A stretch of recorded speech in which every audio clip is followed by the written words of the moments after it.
ಪೊರಕೆ ವಿಚಾರದಲ್ಲಿ ಈ 7 ತಪ್ಪು ಖಂಡಿತ ಮಾಡಬೇಡಿ. 1.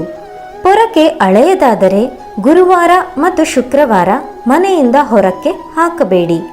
ಗುರುವಾರ ಶ್ರೀಮನ್ನಾರಾಯಣ ಮತ್ತು ಶುಕ್ರವಾರ ಲಕ್ಷ್ಮೀ ದೇವಿಯ ದಿನವಾಗಿದೆ. ಈ ದಿನ ಮನೆಯಿಂದ ಪೊರಕೆ ಹೊರಗಿಟ್ಟರೆ ಲಕ್ಷ್ಮಿ ಮನೆಯಿಂದ ಹೊರಗೆ ಹೋಗುತ್ತಾಳೆ ಎನ್ನಲಾಗುತ್ತದೆ. 2. ಪೊರಕೆ ಖರೀದಿಗೂ ದಿನ ಇದೆ. ಮಂಗಳವಾರ ಅಥವಾ ಶನಿವಾರ ಪೊರಕೆ ಖರೀದಿಗೆ ಶುಭ ದಿನ ಎನ್ನಲಾಗುತ್ತದೆ. ಈ ದಿನ ಪೊರಕೆ ಖರೀದಿ ಮಾಡಿದರೆ ಮನೆಯ ಆರ್ಥಿಕ ಸ್ಥಿತಿ ಚೆನ್ನಾಗಿರುತ್ತದೆಯಂತೆ, ಸಂಪತ್ತು ಸಮೃದ್ಧಿಯಾಗಿರುತ್ತದೆಯಂತೆ. 3. ವಾಸ್ತು ಪಂಡಿತರ ಪ್ರಕಾರ ಕೃಷ್ಣ ಪಕ್ಷದಲ್ಲೇ ಹೊಸ ಪೊರಕೆ ಖರೀದಿಸಬೇಕಂತೆ. ಶುಕ್ಲ ಪಕ್ಷದಲ್ಲಿ ಪೊರಕೆ ಖರೀದಿ ಸರಿಯಲ್ಲವಂತೆ.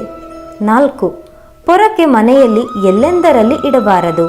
ಮನೆಯಲ್ಲಿ ಯಾರ ದೃಷ್ಟಿಯೂ ಬೀಳದ ಜಾಗದಲ್ಲಿ ಪೊರಕೆ ಇಡಬೇಕು. 5. ಯಾವತ್ತಿಗೂ ಕೂಡ ಹಾಸಿಗೆ ಕೆಳಗಡೆ ಪೊರಕೆ ಇಡುವ ಪರಿಪಾಠ ಇಟ್ಟುಕೊಳ್ಳಬೇಡಿ. 6.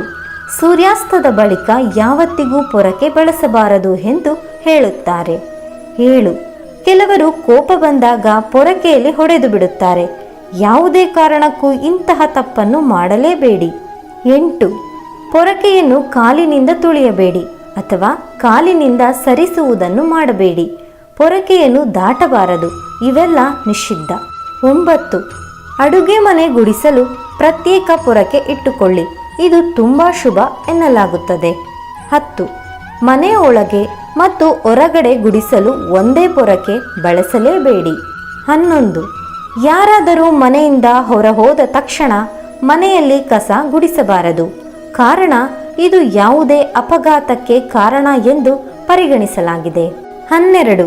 ನೀವು ಮನೆಯನ್ನು ಬದಲಾಯಿಸಿದರೆ ಹೊಸ ಮನೆಯಲ್ಲಿ ಬಳಸಲು ಹೊಸ ಪೊರಕೆಯನ್ನು ಬಳಸಿ.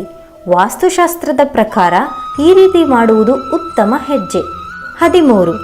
ಮನೆಯಲ್ಲಿ ಕಸ ಗುಡಿಸುವ ಪೊರಕೆಯಿಂದ ನಿಮ್ಮ ಕಾಲುಗಳ ಧೂಳನ್ನು ಹೊರೆಸುವುದನ್ನು ತಪ್ಪಿಸಿ. ಏಕೆಂದರೆ ವಾಸ್ತುಶಾಸ್ತ್ರದ ಪ್ರಕಾರ ಈ ರೀತಿ ಮಾಡುವುದರಿಂದ ಲಕ್ಷ್ಮೀದೇವಿಯು ಕೋಪಗೊಳ್ಳುತ್ತಾರೆ ಎಂದು ನಂಬುತ್ತಾರೆ. 14.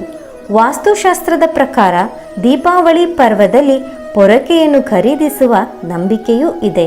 ಸ್ನೇಹಿತರೆ, ಈ ಮಾಹಿತಿ ನಿಮಗೆ ಇಷ್ಟವಾದರೆ ದಯವಿಟ್ಟು ಲೈಕ್ ಮಾಡೋದನ್ನು ಮರಿಬೇಡಿ ಹಾಗೂ ಮತ್ತಷ್ಟು ವಿಡಿಯೋಗಳಿಗಾಗಿ ನಮ್ಮ ಚಾನಲನ್ನು ಸಬ್ಸ್ಕ್ರೈಬ್ ಮಾಡಿ. Thank you so much.